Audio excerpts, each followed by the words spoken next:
Boldwood presents The Good Wife, written by Eleanor Porter, and read by Catherine Press. The moral right of the author has been asserted. This performance is owned by Boldwood.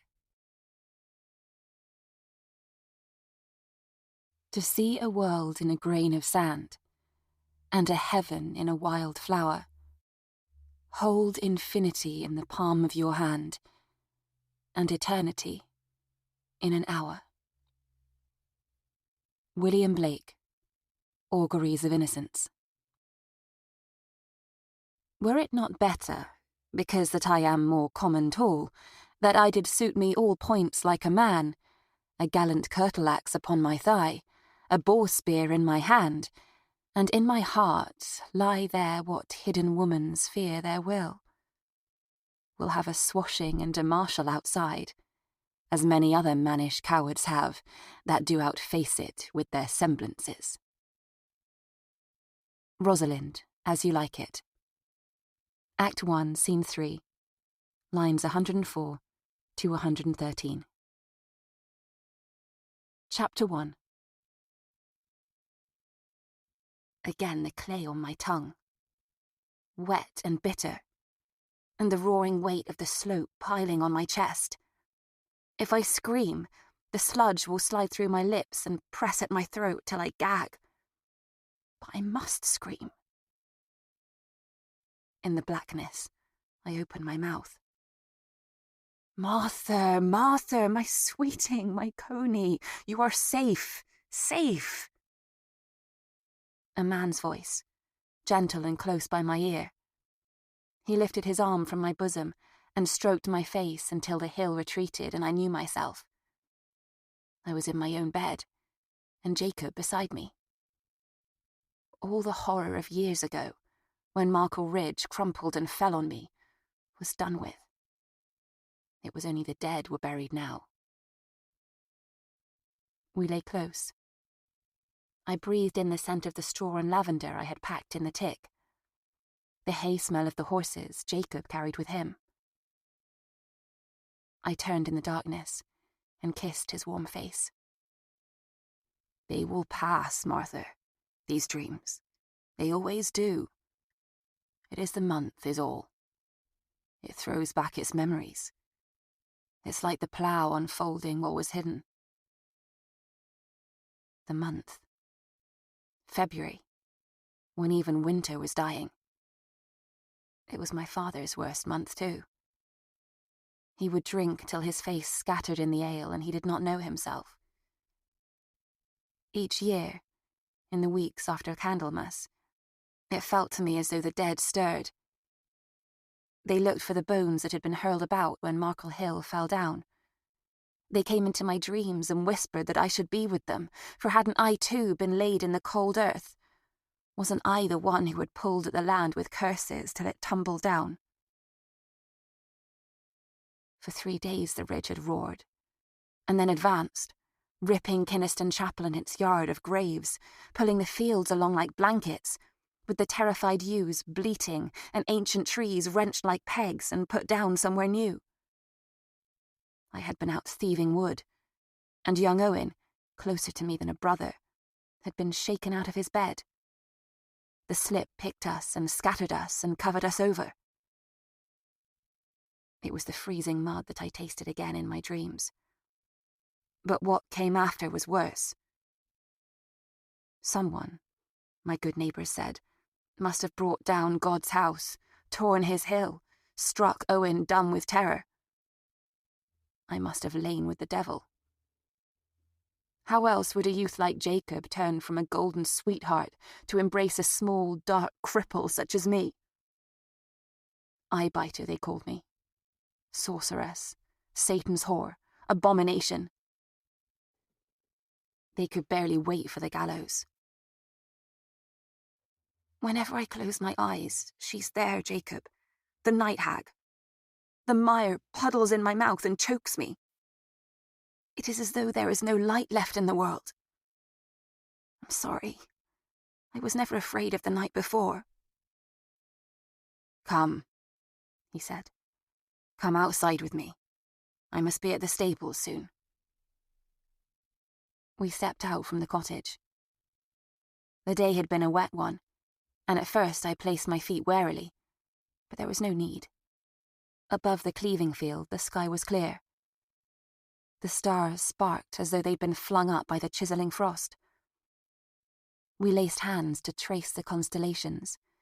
The great bull, the hunter Orion with his girdle, the leaping hare, the hounds who chased after it forever. The great dog burned brightest. I liked it that the most flaming star in the whole of heaven was given to a cur. Nobody stirred in the lane. There were no sounds but the owls and the yearning bark of a fox. We were alone with the vault of stars and all the world round us. I shook the dread from my shoulders. "See, Martha," Jacob said, wrapping my cloak about me. "There is light even in the blackest middle of the night. All that life is over, gone. We live here now, in hope." It was an old jest between us, but I couldn't help smiling. After the acquittal, he had come to fetch me. He had a position already. He was to be a groom on the Coningsby estate. The clerk of the court had helped him to it out of pity for us both. I should have rejoiced, but I sat on the floor of my cell and looked up at the flies that buzzed in the narrow slit of light from the window, and felt I would never leave prison. Not really. I was the Witch of Woolhope by then. There was a ballad about me, or so the guards said, although they couldn't whistle it. Wherever I went, folks would revile me and call me all to naught. But Jacob sat down beside me in the dirt and took my filthy hand to his lips and smiled. "All will be well, Martha," he said. "You'll see. I am taking you to live in hope." Weak as we both were, it took us 2 days walking. It was the dog days of summer, and the roads were thick with heat. As dusk fell, I picked loosestrife, corncockle, willow herb, campion, and we lay down on a bed of flowers. At Leominster, he asked directions, and I understood. Hope under Dinmore, in a crook of the lug, before it falls into the Wye. The harvest had begun when we arrived. Rain threatened. No doubt my reputation came before me, but when I limped out to the fields to help with the gleaning, the village was too busy to take much note. The women simply nodded me a welcome. At the harvest supper, we took our places like the rest and shared the cup. And if people were a little quiet near me, or cast a glance or two at one another, it was far less than I had feared. I fell into loving Jacob in the unfledged days when trouble seemed a game. I owed him my life 3 times over. He drew me out of the earth when it buried me, out of the water when I went mad and sought the moon in Pentelow Well, then out of prison when he spoke for me in the court. The days of my imprisonment are blurred except that one. For days I had given depositions. I felt emptied of words. The cell was all murk, but in the walk between the prison and the courthouse, I passed a garden full of roses, pink and red and white. It seemed like a picture of a far-off land. I don't believe I was afraid anymore. They hadn't enough to hang me after Owen stepped out of his cottage, white-gowned, white-haired like an angel, and stilled the mob by calling out my name. The chief charge remaining was that I had bewitched Jacob into loving me. In his fever, I was told, he raved against me and the devil both. They read the words out in the court. He was too ill to testify himself, they said. It was thought he might die. It was likely I would receive a year in prison.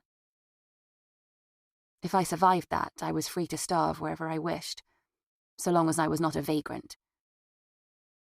I felt as lonely as the shrinking moon I watched for through my bit of window, white and cold, with the gaping emptiness of the night round her always. Then, as all was nearing a close, I heard a rustle in the courtroom and stirred myself to look up.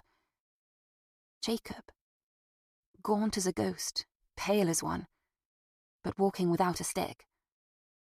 I had not practised on him, he declared. He had chosen me freely, though in defiance of his mother. It was enough to set me free. I was a wife. We agreed I should not work with herbs and healing. Hearing of my past, people came to me from time to time for charms and preparations, but I put them off, almost always, except when I could not bear to turn them away.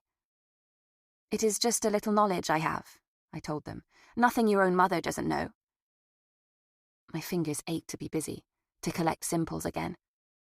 My skirts brushed seeds and leaves that had power in them, and I let it all drop into the mud.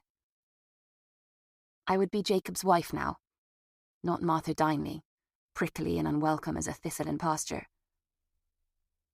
In the evenings, when the work was done, we sat together and I taught him letters on a slate, or sometimes we lay down and I traced him with my fingers on his back, his thighs, or with my tongue in the hollows of his ribs.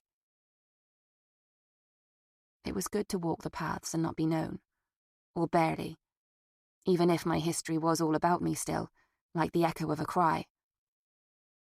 Whenever a child mimicked the roll of my bad leg, an older one would whisper and the mocking stopped.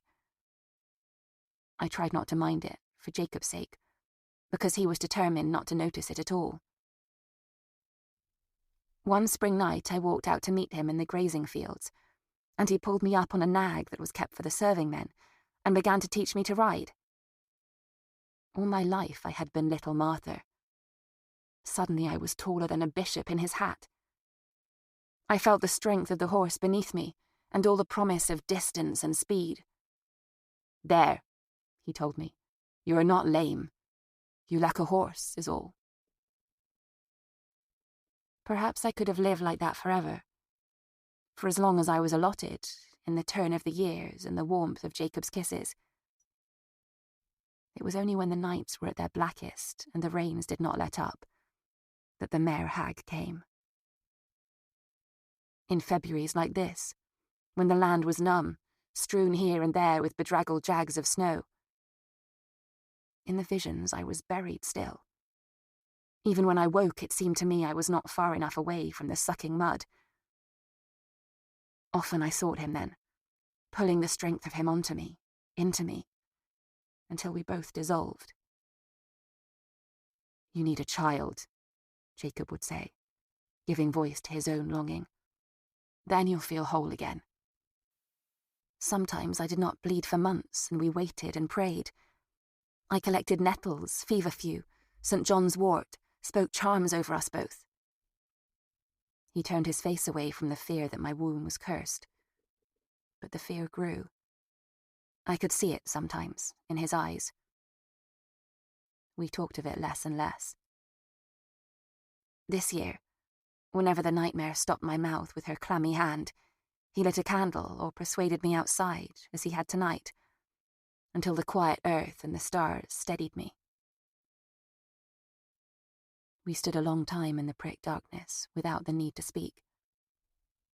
Slowly, clouds drifted back across the stars. An early cock crowed. It would soon be morning. "You must shift, Jacob," I said. "You said there was more company expected." "Yes, tidy me nicely, Martha. I'm to dress his lordship's horse today. I had better practice my bowing and scraping." After he had gone, I saw he'd forgotten the food I had put by for him. No matter, I thought. I could take it up to him myself. I left early, lingering near the drive in the hope I might catch a glimpse of his lordship and the company riding out. I had rarely seen Thomas Coningby, and never close up. For the last year he had been in Italy. Folk said he was a fine young man. I loitered behind an elm for a space, but the cold was too much for me. We would have more snow. The frost held, but there was no sun. All was iron grey. I turned into the path that went round to the back of the stables, and as I did so, the lords and ladies at last came past in a clatter of shouting, velvet and leather. I pressed myself against the wall so as not to be seen. Jacob was in the yard. I could see he was smiling. When he caught my eye, he ran up to me and scooped me up.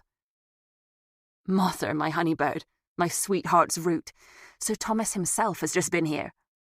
He asked if it was I who had taken the stone from the chestnut that had threatened to go lame last week, and when I said yes, fearing he had found fault with me, he nodded and smiled and asked my name. 'Well, young Jacob Spicer,' he said, 'if you handle women as you handle my horses, you'll not lack for company.' Then he told me to wait for him, said I could comb her down for him tonight, that he might have a job for me." All afternoon I waited, unsettled as a fly.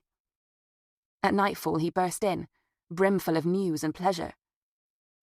The young lord was travelling north with his friend Edward Croft on business of the Earl of Leicester. He would need a good groom.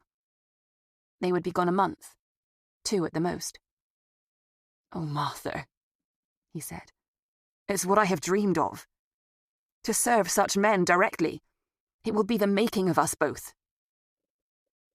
"He will dress you up in livery to match his horse, and all the fine ladies will admire your leg." He tossed his head back and threw a mocking glance at me, and grinned. "I think so. And they'll tender me their lily-white hands so that I can help them mount. I hear they like that." I laughed, although I felt a little queasy. He did not know how fair he was, or see the grace that drew men and women to him. What would I do here, alone for 2 months, with the spring not yet come? I put on as joyful a face as I could. He was right, of course. It was a gift sent by Fortune herself. Who would not welcome it? That night I did not dream of the hill, but of my own cottage. Of turning in the night and finding Jacob gone. Of an absence like a door wrenched open, so that all the winter winds could rush and enter. When I woke, I had to put out my hand to feel that he was there, warm and gentle beside me in the bed. I rose and lit a candle. For many minutes I stood and watched the soft rise and fall of his breath, and the smile that hovered at the corners of his mouth. Chapter 2. There was no moon the night he left. All the frost had wilted, and the roads and fields were lined with a grey slubber. I walked with him to the stables, and waited while the horses were saddled up and clattered into the yard. Jacob was a fine stableman. I could see why the young lord had picked him out. He had a way of talking that the horses seemed to understand. They bent their heads to him and snorted. In the light of the lantern, their white breath smoked about his face. At last he turned to me, smiling. "Come here, Martha. We have a little time still." I followed him up a ladder into a corner loft and sat back against the straw. "Pinch out the lamp," I said. "We don't need that." "Don't we, wife? The last time I was with you in a stable loft, you near pulled a knife on me, remember?" "Ah," I whispered. "I remember, husband, but that was before I had learned to lie with you." "Did I not make you an honest woman, then?" "Oh, no. Our talking always ends in lying." "And how does that begin? Like this?" "Aye." That moment, with the smell of horses and mould, with the horses snorting and stamping below, and the men calling and cursing as they fitted the packs, I think it held the keenest joy I have ever known. The knowledge he was about to go made the wonder of it sharper. In the soft darkness, there was only his breath on my cheek as we kissed one another's faces, tracing the contours and the hollows, pressing the map of one another into our lips. It is his arms, holding me, I thought, that keeps me whole. Only that. Without that, the sorrows of my life and my own wild soul will hurl me into pieces.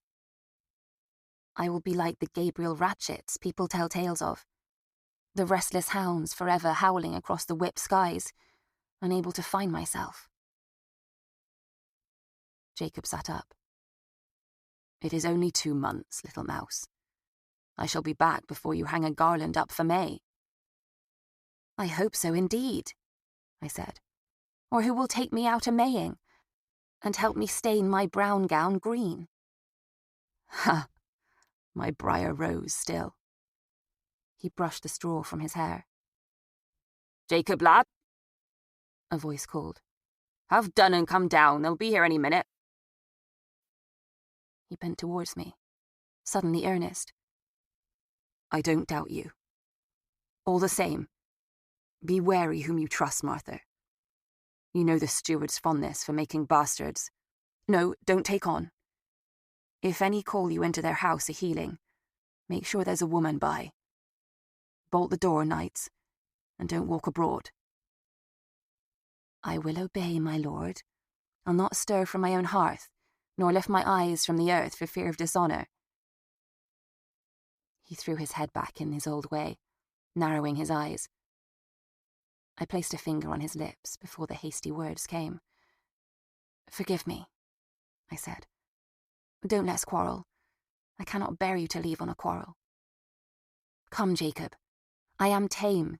You have tamed me quite. You are much more likely to be tempted than I." I put my hands round his face.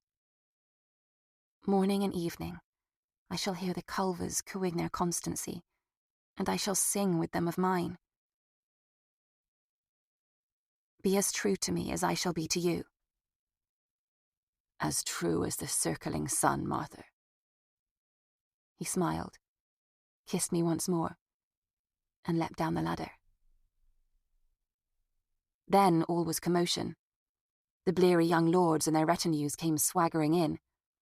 There were shouts for forgotten necessaries, bags added to, orders from the florid steward, and in the grey damp light the horses were led one by one to the mounting block, and the gentlemen swung themselves into the saddle. It was Jacob himself held Sir Thomas's bridle. He was barely older than we were. I dare say he looked younger, although his dainty-featured face was golden from his travels. There was a delicate charm in him that spoke of strength, like a jewelled scabbard for a blade. Jacob beamed when his master inclined his head and spoke to him. Sir Thomas did not shout as the steward and the other lordings did. He garnered attention and spent it generously, sweeping us all in his clear, intelligent smile. The party were about to leave when there was a bustle at the entrance to the stables, and flanked by her ladies, the Lady Anne, his mother, appeared. Sir Thomas left off talking to his companion, and sombrely dismounted to kneel before her on the bare flags of the yard, his head bowed for her blessing. She placed her hands upon his head and raised him up. Then she was gone. But I saw the look she gave her son's young friend, and the tightness of her smile as she acknowledged his bow. "Ah," I thought, "so you do not approve of young Edward Croft, although his father is comptroller to the Queen, and he is heir to half the county." I could see why. I think his horse could, jostling against her fellow so that a stable boy reached for the bridle. "Get back, you damned varlet," Croft muttered, turning on the boy. I think he would have struck him if there had not been others by. There was some other delay. It was no use skulking in the shadows to bother Jacob for glances. A knot of us straggled to the drive to watch them as they came through. A thin mist had risen from the river, and was strewn across the low boughs of the elms like wisps of wool. A ewe bleated. I waited for the lamb to answer. There was an eerie loneliness to the morning. The stillness was beautiful, but had no warmth in it. The soft mist would thin into the desolate light of day. At last the cry of the lamb came. But it was far away, over the river, surely. How had it wandered so far? Could it find its own way home? I darted a look at my near neighbour, old Roland Cogshill, to quiet myself, but his frown looked as worried as mine. His nephew John was leaving home for the first time in his life, working alongside Jacob. I tried a smile, What is known of Sir Thomas's companion, Edward Croft, Roland? He looks a choleric man, not a bit like Sir Thomas. Young Edward Croft. Less known of him the better. Brings all to ruin he touches. Old Sir James, his father, is the powerfulest man I ever seen. Near the highest in the land he is.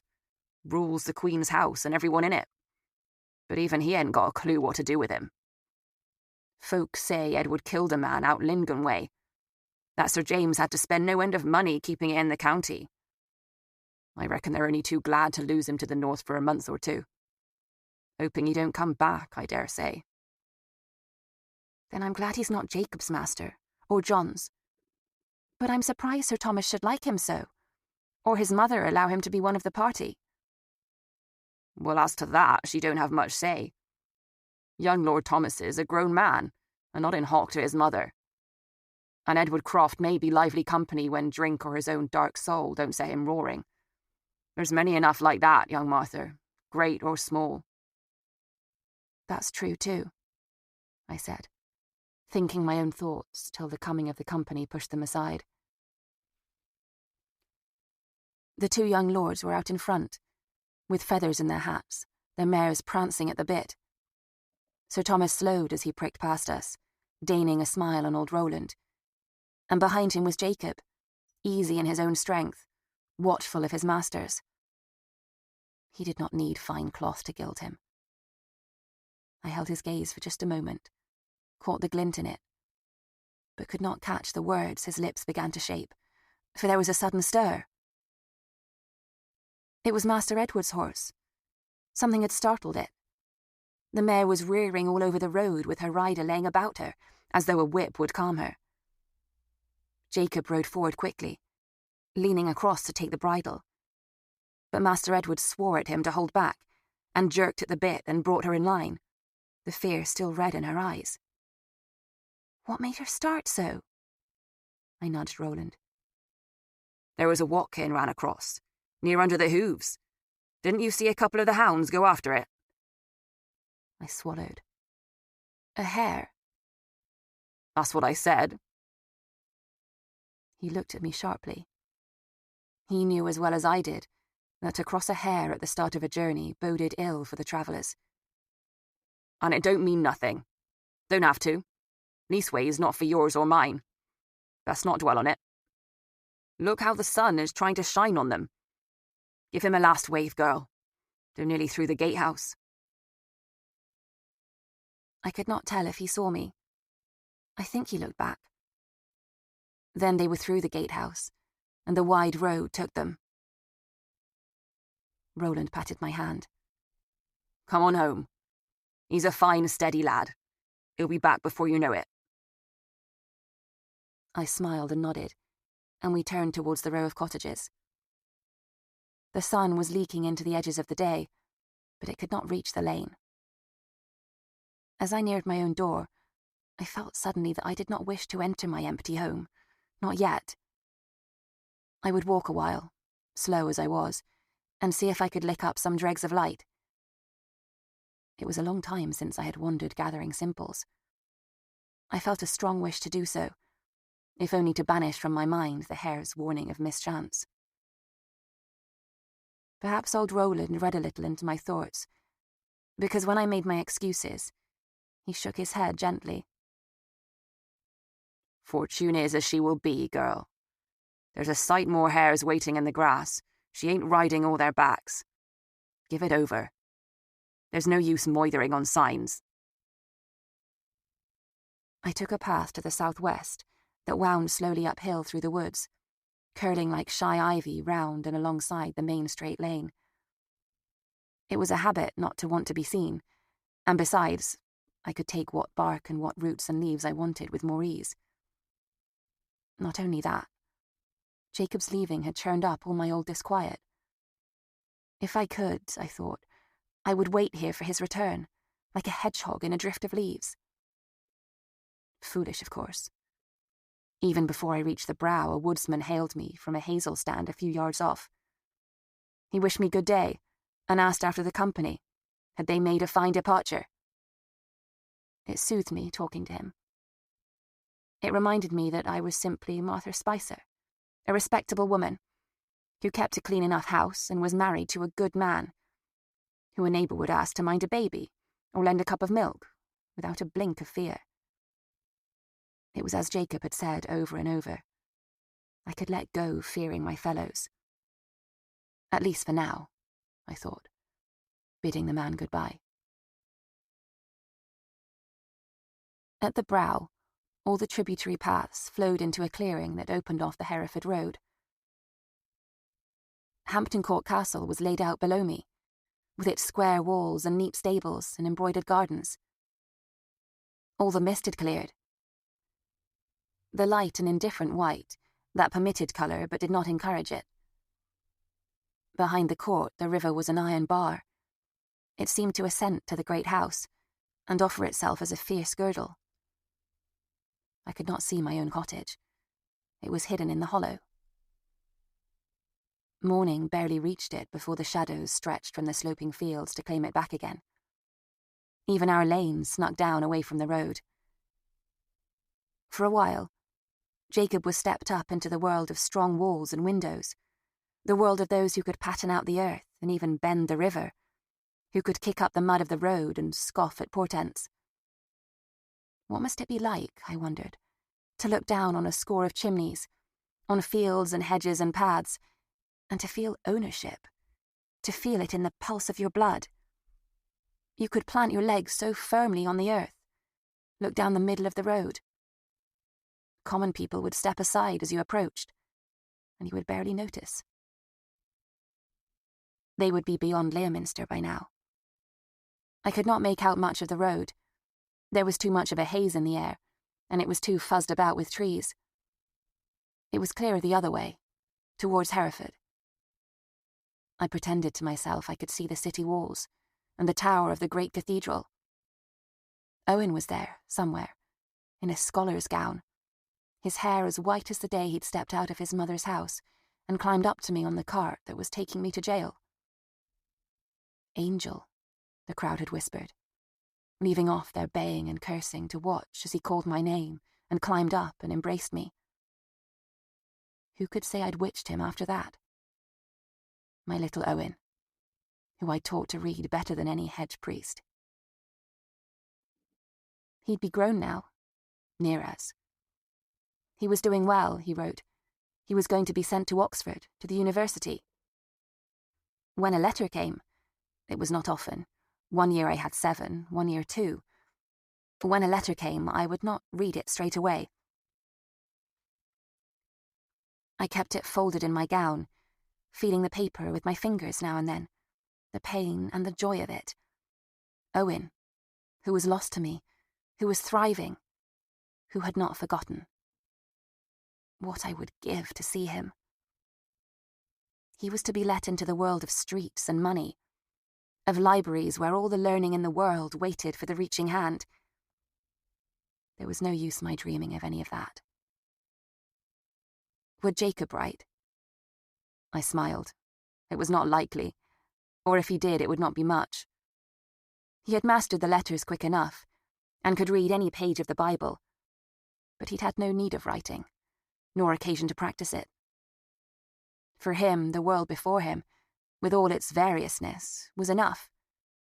He did not yearn for more, nor feel the delight my father had unlocked in me, when the voice on the page opens a door to a world elsewhere.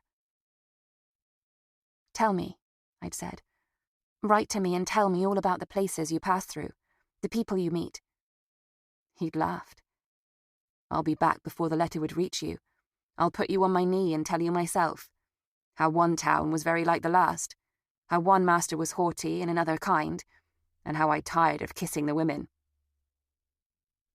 He had been fresh come home from the stables, with the smell of the horses on him, the energy of their snorts and stamping lingering round him.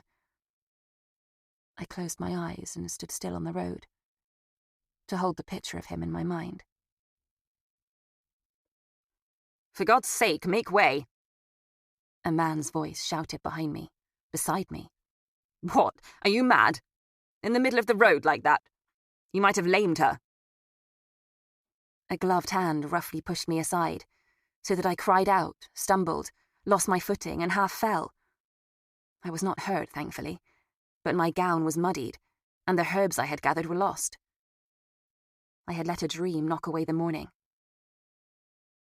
I hauled myself up right quick, and turned to look at the rider. He had turned his horse round, and was regarding me and the scattered simples in the mud. My hood was still about my head, and he did not know me, but I knew him.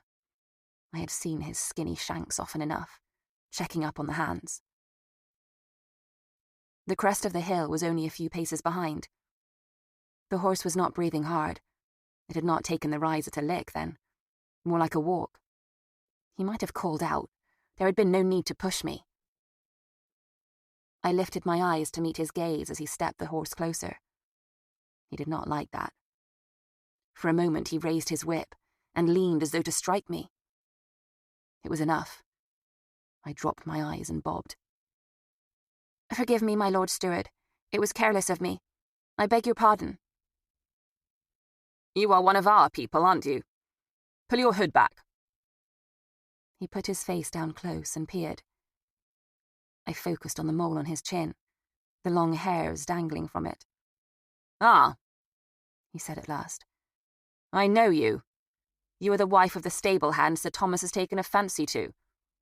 You were to be hanged as a witch once, weren't you?" "I was found innocent, sir." "Yet you rise like a hooded spirit in the woods and frighten my horse. What's that you are holding?" He could see the herbs as well as I, but I named them for him. What was he, I wondered? Near 50? Older? He carried himself like a man who had been handsome. Perhaps he believed himself to be so still, although his cheeks sagged and his belly strained against the doublet. He gave me a reproving stare. "You should ask permission to pick simples." I nodded, returning my eyes to the mud as I ought. An early Ramson's blood lay by my skirts, the tissue already peeling back round the tight white flower. The mud was on it. It was spoiled already. I felt his watery eyes on me. "Are you skilled?" The question startled me. "Only a little," I answered, feeling the old tug of fear. "I think you are, and proud with it, I'll bet. Come and find me soon. You might be of some use to me. Physicians are scoundrels." With that, he took up the reins again and left me. Scarce a few hours had passed since Jacob had named him as one to be wary of. He hadn't needed to. Every woman within a half-day's ride knew how Steward Boult gobbled girls, and spat them out when he'd sucked the bloom from them. There was more than one fair daughter hereabouts, packed off to marry an old man in another parish when her belly grew big. In my mind's eye, Jacob shook his head in warning. But surely, I thought back, it could do us no harm to be useful to someone as powerful as he. Not if I were careful. I was no golden girl, no dewy rose to be sniffed and plucked. Chapter 3. Rain set in before nightfall. A cold, thick rain that pressed out light and hope. I knelt by my bed and prayed they had found good lodgings and kindness. Even as I did so, I half expected the light touch of his fingers on my neck, his presence behind me. Such foolishness. It was only 2 months. Nevertheless, I lay awake a long time, long after the cottages were quiet and there was only the odd owl, the rain on the thatch, and the drip where it leaked. It was getting worse, the leak. The ridge needed renewing. They had promised it when we arrived. "Not a bad cottage, Jacob Spicer," they'd said. "And the steward's man has promised you a new coating of thatch before winter." We'd scarcely cared at first. The life here was so much more than we dared hope for. But as that winter passed, and the next, we'd grown tired of patching the holes. Last November, a storm had threatened to blow half the roof away. We'd had to rope it down, with the gale in our faces. If we were to have another wild night, I could not attempt that on my own. Mould spread over our end wall like breath on glass, however often I scrubbed and limed it. If I could be of service to the steward, perhaps Jacob would come home to a new roof. I must have fallen asleep at last, for when I woke, the birds were loud and the rain had stopped.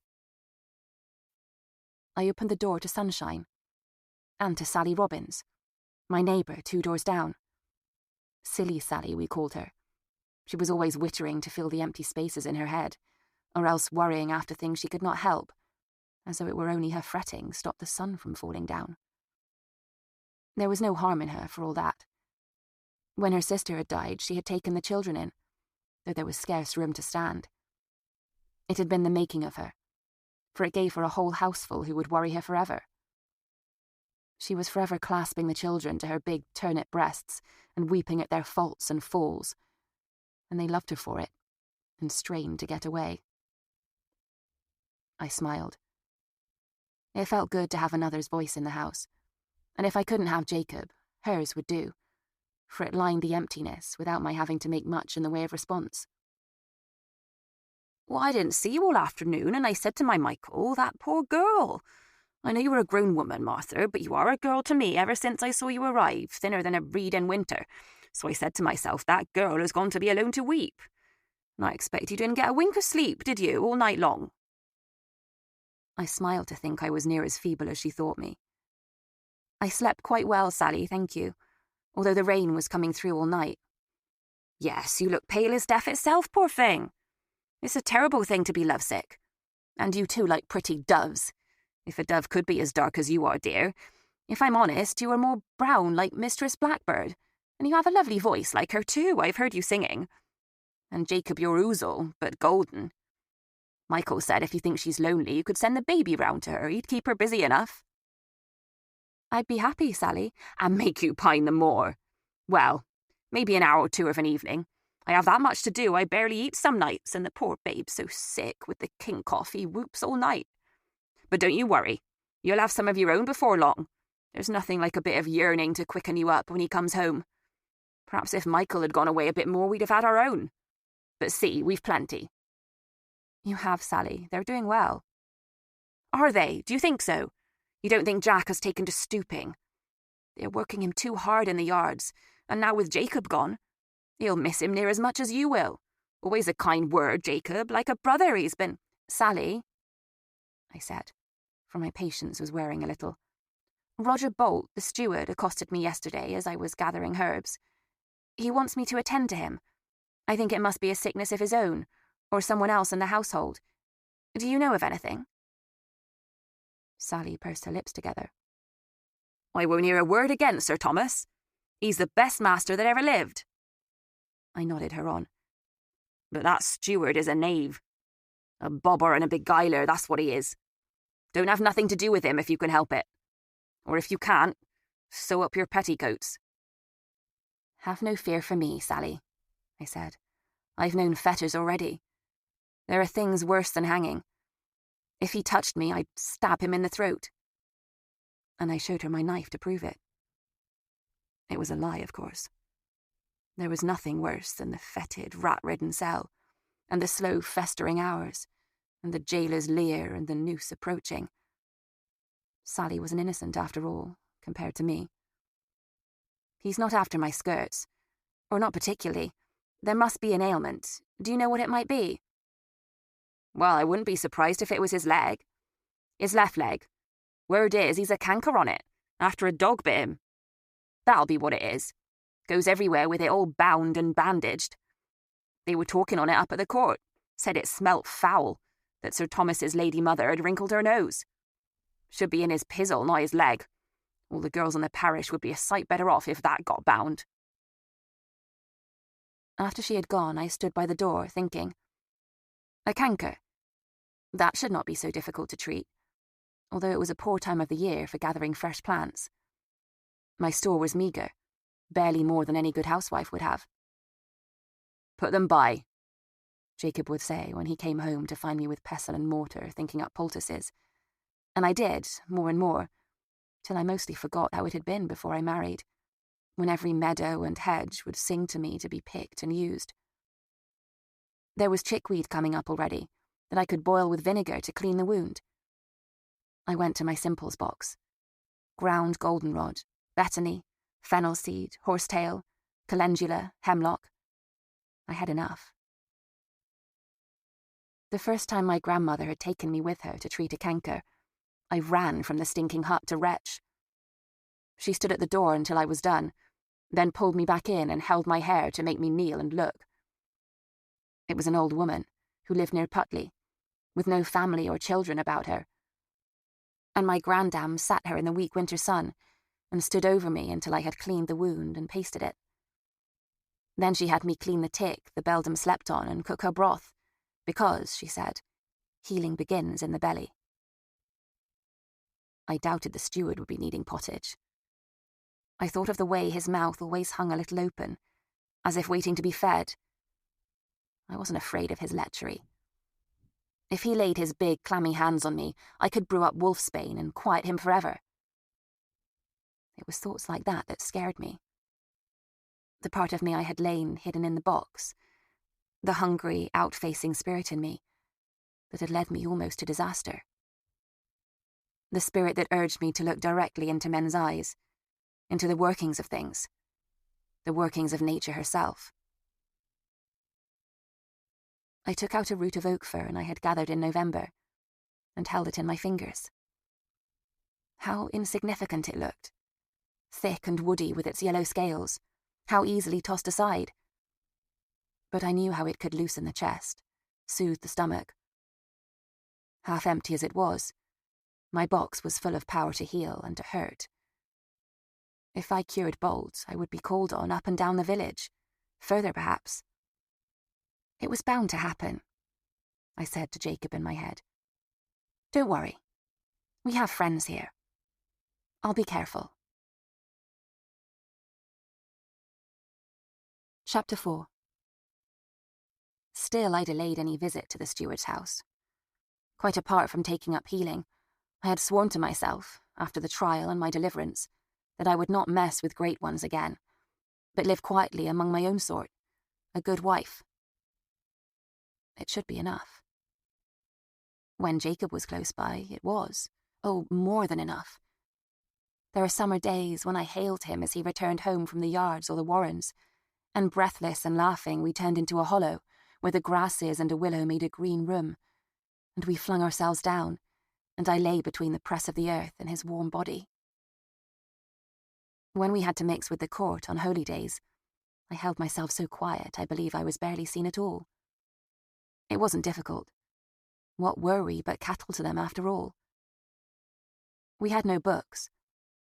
For a while I had had glimpses of the distances and sights that learning promises, and they had thrilled me through. But the mist had come down on the world again, so that I must only look before my feet. The village was not short of tales. Sally in especial could yarn out stories as she sat and span, and many nights, if there were gatherings, old men like Roland told tales of the country, so that it seemed there was a fairy or a witch at every turn of the path. Jacob was right not to have wanted me known as cunning with herbs. I was too good not to attract notice, and we could not risk that, not when we were new here. Each time folks asked me, in the ordinary way of a neighbour, if I had this or that to borrow, my fingers had itched to do more. Surely now we had less need to be so cautious. If I had had a child, I believe I should not have felt so restless, although if I wanted a babe, it was chiefly for him, to feed the yearning I could see when he watched children in the lane, and to have something, someone from him, that we had made together. It would have kept him awake nights, the steward's request. It will mean trouble, he'd have said. You should have prevented it. And how could I do that? I asked him in my head. He could no more have forbade me to go than I refused. But he would have made sure Sally or another came along with me, or, more likely, he would have made occasion to come himself. It had surprised me to find that Jacob could be jealous.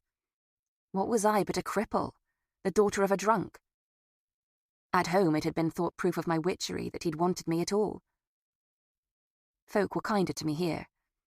Last harvest, although I could not dance, I was called on to sing while the dancers rested.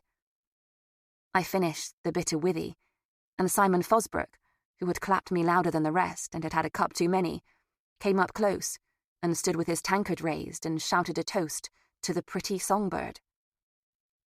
Jacob, warm with dancing, had been out to fetch the cider. He stepped back into the barn just as Simon seized my hand and kissed it too long. The smile fell from his face, and he darkened with a look I had not seen before. A moment later he made as though he was easy again, laughing Simon further off, though I could see he was angry still. "It was nothing," I told him when we lay in bed. "You mustn't mind it. Think how you yourself whirled Annie Bartlett. I don't fire up at the way she clung to you, or how you laughed together." He didn't answer for a while, so that I thought he was sleeping or angry.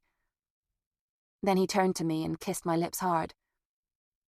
"Don't talk silly," he said. "You know it's not the same. A man is more free, of course he is, but not with a married woman." It felt like a devil had seized me, Martha. For a moment there I wanted to smash his face with my fist. If another man touched you, I think I might kill him.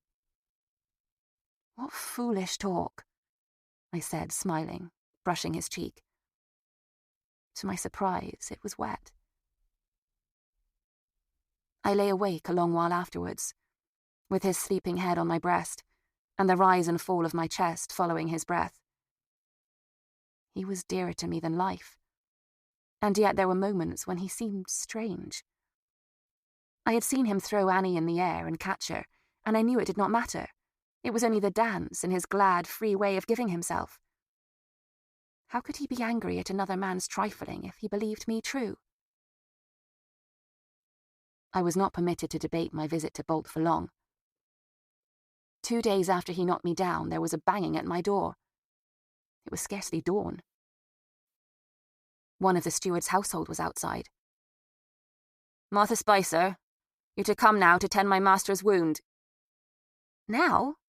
I must see to the chickens." "You can see to them later. Gather up what you need." I had the bundle made up already. It was just as well, for he was even now striding quickly down the lane. I had to hurple after, conscious of my rolling gait. More than once he stood to wait, sighing loudly. "You'd best hurry. He has engagements. He shouldn't be kept waiting by a daggle-tail such as you." Then he watched me attempt to run, letting a sneer play openly across his lips. I stopped. Why abase myself? Let the Lord Steward wait, and his braided niddycock too. I began to walk at my own pace. "He could have sent a cart then," I said. He looked a little startled at that and shrugged. "We have a man in the kitchens. Used to work at the hall in Kynaston. He knew all about you. How you were lamed when you were buried by the hill. Trapped in the earth for days and days until your horseboy pulled you out. Quite a story." I made sure to splash his hose as I lurched up. "So?" I said. "Told us more, too. Said he doubted you'd ever dare go back, not there, where people know you. Know how it was you that brought down the hill, and the chapel, too." "I was acquitted." "I dare say. In Ludlow, I dare say you were." Would he have talked like that if Jacob had been by? It was unlikely. He would not have risked his delicate arse being thrown into the mud. But then again, it would be a reckless stable hand who'd raise his fist against a servant of the bedchamber. He was an intimate of his master's shit, too exalted to be touched by the likes of us. I was a fool to think it was over. I would always be exposed. The only safe way was to bide quietly, give no offence, and to keep shy of gentry. Yet here I was. If I succeeded, there would be talk and envy and customers. If I failed, the steward would resent his weakness in seeking me out. It could not be helped. I shut my eyes to consequences. For all our rushing, I was left waiting by the scullery an age before a boy nodded me into the house. I smelled the canker from the hall, well before I reached the library where Boult was having his dressings removed. I swallowed hard and thanked my grandmother for teaching me to endure rot. As I entered, the steward was swearing at a man attempting to peel off the bandages. I smiled. It was my guide. Not so lordly now. He picked at the pus-soaked cloth, his face twitching with disgust. Seeing me, the steward gestured me forward. "Come on, then. You can't do me any good from there, can you?" I bobbed a curtsy and approached him. "I'll need hot water, bandages, and a good clean knife," I said to the man, curtly enough. "Get it, sirrah!" Boult shouted, kicking him back with his good leg. I mixed a draught of nightshade. He drank it off. I was surprised by that. I think the pain from the old cloths was very great. They were matted to the sore. It took me a long time to scrape and clean the wound. I bathed it with chickweed, then made a paste of the herbs I had brought and applied it thickly.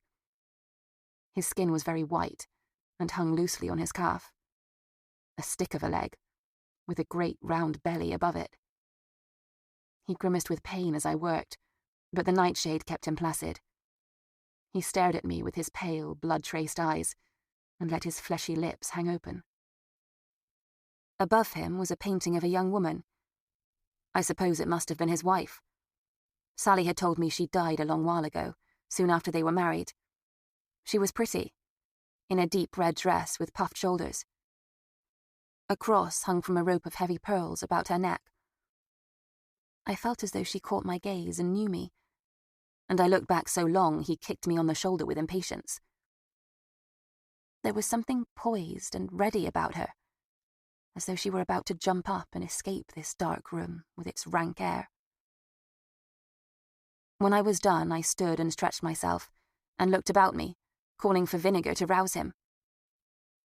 There were 2 shelves of books, all bound in dark leather, titles picked out in gold on the spines. I longed to reach and touch them, but was aware of his gaze on mine and stuffed my hands in my kirtle. It had been so long since I held a book, since I traced my fingers over the print and felt the words form in my mouth. He waved me off without a word. I left a draft for him at the kitchen and instructions to change the dressings when they smelt foul and to send for more of the paste. I felt glad to be done with it all so lightly. But then, as I was leaving the servants' door, a man called me back. "You were to return tomorrow, in the morning, early." A weak spring sun had risen when I got outside. The smack of the wind, sharp with new-tilled earth, was more welcome than wine. And so it went on through that week and into the next. Boult did not speak to me, nor I to him, although he grunted with approval each morning when he saw the swelling had visibly reduced, that the dressings were almost dry. He sat at his desk now, with his bare legs stretched out to the side of him. I had grown used to the sight and the smell of it. I was even eager to see the shrinking coastline of the wound, for I was proud of what my skill had done when physicians had failed. Each day I arrived early, hoping to be shown into the library before him, so that I could linger by the shelves of leather-bound books, trace my fingers over the gilt words. But he was always there already, reading correspondence, or running a finger along columns of numbers. If my eyes strayed about the room, the paintings and the books, he was quick enough to prod me back to my task. He took to resting his large hand on my head. My neck grew stiff with the weight of it. Several times I tried to speak, hoping to raise the question of our thatch, but he told me gruffly to be quiet. On the 7th day, his man Richard accosted me as I left. "My master wishes to know what payment you expect. I am sure you will tell him you want nothing." I smiled at the man. He was not in earnest, surely. But of course he was. He raised his eyebrows as though in surprise that I could doubt it. "Please," I said, "please inform him that I would like the new thatch that has been promised us. That's all. And that it should be done before Sir Thomas returns." The fellow snorted. "That's all? You've a nerve. I'll do it, but I won't clear up the mess he makes of you." The next morning I was so nervous my fingers trembled as I touched the wound, but Boult said nothing. When I was done, he simply nodded and waved me off as before. It could only be, I thought, that his man had ducked delivering my request. Rain glistened on the blackthorn in the hedge. The buds were tight and new. Soon the blossom would be thick as shorn wool. Before it finished flowering, Jacob would be home. My bodice felt tight, and I paused to pull at it. There was a chance. But I should not think it. There was so little hope of that. Yet, all week, how tender and full my breasts had felt. If it were true, if he came home to that news, what would the thatch matter? I smiled to myself and loitered by a bank of primroses, picking a handful to bring the sun inside with me. As I drew near, I was surprised to find old Roland Cogshill, Sally Robbins, and a few others in the lane outside my door. My first thought was fire, and I threw myself into a lurching trot to reach them, calling to Sally as I came. She waved her arms at me, beaming. "Well, Martha, look! They've called the thatchers in. Not just any patching job neither, but a new ridge and coating. Ever so early they came. Michael and Jack had not long gone when Meg ran in saying, 'Ma, there's men on Nuncle Martha's roof ripping it down.' Years you've been waiting, and every month more rawn and leaking. They've come over from Bodenham. You'll be like a queen, Martha." It was true. There were 4 men at least. The ridge was off already, and much of the top coating and the end wall where the wind had loosened the spars. I did not know what to say, but fell into Sally's soft bosom, holding my flowers to the side. "Look at you," she said, smiling, "collecting primroses as though afeard he'll give his heart away. You've no need of them, dear. He's true as Robin's arrow. It must be his favour with the master as has done it. Sir Thomas himself must have left word behind. Fancy his lordship stooping to notice. You must bide with me. It's no bother if you don't mind a bit of a squeeze. The roof won't be tight yet a while." My mouth dropped open a little at her explaining the favour so happily. I thanked her for her offer of a bed.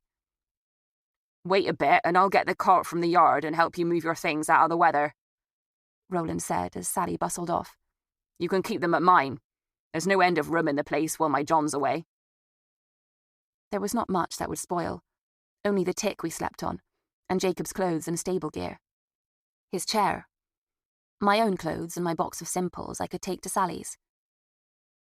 Roland said little while we took the things over, but when all was stowed, he invited me to sit with him and share a cup of small beer. There was a slow thoughtfulness about him. It was apparent in his cottage, everything scrubbed and regular. I had never seen him drunk or angry, even at harvest or Shrove Tuesday. I took the mug he handed me and waited while he filled himself a pipe. He was working himself up to talking. "It strikes me," he said at last, not unkindly, but walking round to the point as he was used to. "It seems to me that it's not likely Sir Thomas's bidding, this thatch. Thomas Probert told me you've been up every morning to the steward's house, doing healing work." I looked up. I must have frowned, for he shook his head. "There's no mischief in Thomas, or not a purpose. I seen you myself a couple of mornings, walking with your mouth a set line, before the dew was settled. Steward Boult's canker's all but healed. Thomas thinks you must be a marvel, that the good Lord has lent your hands a little of his grace." I shifted uneasily, staring into my pot of beer. "The power of healing is a holy thing, and there ain't no harm in a cunning man, nor woman neither, that helps nature along some. I don't say so to the vicar, but there's ministers of God and ministers..."